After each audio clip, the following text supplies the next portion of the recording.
Since Persona 5 Strikers was announced, there has been a lot of mystery surrounding Persona 5 Royal, specifically the events that took place in the game. This has spawned a lot of thought from the players of these games regarding what events have truly occurred and which ones did not.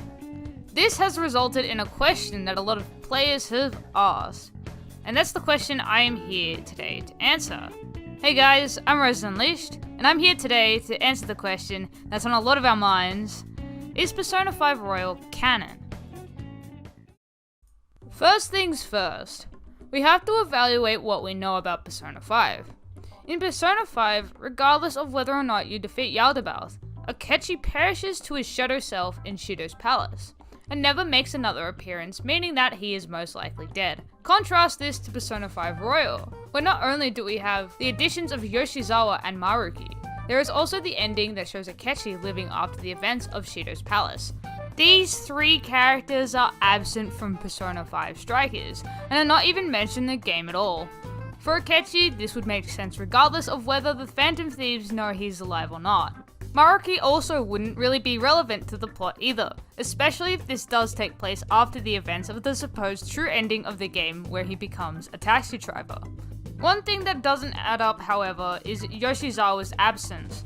She became part of the Phantom Thieves during the true ending of Royal. Not only this, she was also a romance option for Joker. Taking these two things into consideration, it would make sense for her to be present when Joker returns to Tokyo for the summer. But she's simply not there. You could reason that the Phantom Thieves are being cruel and leaving her out of the celebration, but that goes against a character trait they all have, thus we can rule that out. What we need to take from this is that in Persona 5 Strikers, Yoshizawa and Maruki simply don't exist, and the events of Persona 5 Royal never took place. Now this exclusion makes sense because Persona 5 Strikers and Persona 5 Royal went into development around the same time. Royal obviously took less time, as the base foundation of the game was already completed, whereas Strikers had a lot more to work through in order to see a release. This is most likely the reason why these two games don't exactly line up, and creates this issue. So which one is canon and which one isn't?